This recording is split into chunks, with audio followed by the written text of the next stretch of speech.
রায়ের ঘুমটা এবার খুলে দিল অনির্বাণ। হ্যাঁ বন্ধুরা, ভিডিওতে লাইক দিয়ে দেখতে থাকুন। ঘুমটার আড়ালে নিজের চেহারাকে লুকিয়ে রাখার লাখ চেষ্টা করা সত্ত্বেও রায় ব্যর্থ হওয়া মাত্রই অনির্বাণ বলতে থাকে যে অনেক তো নিজেকে ঘুমটার আড়ালে লুকিয়ে রাখার চেষ্টা করলে, কিন্তু কোনো মতে তুমি সফল হবে না আজকে, কারণ এই চার দেওয়ালির মাঝখানে শুধুমাত্র আমি এবং তুমি আছি। আর এই চার দেওয়ালি থেকে বের হওয়ার তোমার কাছে কোনো উপায় অবশিষ্ট নেই, কারণ দরজাটা বাইরে থেকে আমার যতদূর মনে হয় যে ঈশা এবং অঞ্জনরা নক করে রেখেছে। তাহলে নিশ্চয়ই তুমি বুঝতে পারছো যে এই যাত্রায় তোমার পালানোতেও কোনো রকম কোনো কাজে আসবে না। তাই এবার আমি তোমার উপরে জোর খাটানোর আগে তুমি প্লিজ আমার দিকে ঘোরো।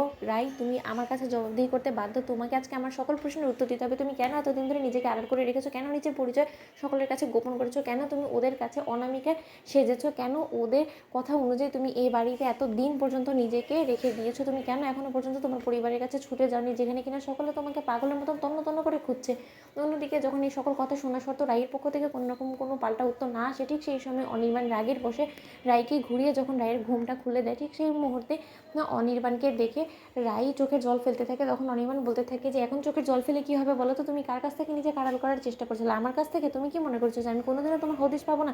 আমি মাটি খুঁড়ে হলেও তোমাকে অবশ্যই বের করতাম, কারণ আমি খুব ভালো করে জানি যে আজকে শুধু শুধু কতগুলো মিথ্যে তকমা নিয়ে আমাকে ঘুরতে হচ্ছে, কারণ আমাকে সকলে মিলে অপরাধী ভেবে নিয়েছে। এমনকি আমার বিরুদ্ধে মিথ্যে অ্যালিগেশনস লাগানো হয়েছে যে আমি হয়তো ইচ্ছাকৃতভাবে তোমার গুম হওয়ার পেছনে নিজে যুক্ত আছি। শুধুমাত্র সেই বাবুল গুন্ডাদেরকে এখনও পর্যন্ত পাওয়া যায়নি বিদায় সকলে আমাকে সন্দেহ করছে। তোমার এই মিসিং হওয়ার পেছনে তোমার পরিবারের কাছে আমি অপরাধী হয়ে বসে আছি, কিন্তু তার সত্ত্বেও তোমার কোনো কিছুই গায়ে বাজছে না, তাই না? অন্যদিকে দরজার বাইরে থেকে যখন ঈশা এবং ওর গোটা পরিবার আড়ি পেতে রাই এবং অনির্বাণের কথা শোনার চেষ্টা করতে থাকে, ঠিক সেই সময় ঈশা এবং শুভ বলতে থাকে যে যতদূর আমাদের প্ল্যান অনুযায়ী আমরা এক্সিকিউট করার চেষ্টা করছি, আমার তো মনে হচ্ছে যে এতক্ষণের ঈশ্বর একে অপরের মুখোমুখি হয়ে গেছে, কারণ একে অপরের মুখোমুখি হওয়া ছাড়া তো কোনো উপায়ও নেই। কারণ ওয়াশরুমের বাইরে বের হওয়া মাত্রই তো অনিদা রাইকে দেখতে পাবে, আর ওকে একবার দেখা মাত্রই তো ওদের মাঝখানে সকল ভুল বোঝাবুঝি দূর হয়ে যাবে। আমি এতটুকুই তো অন্তত আশা করছি, এখন বাকিটা ওদের উপরে।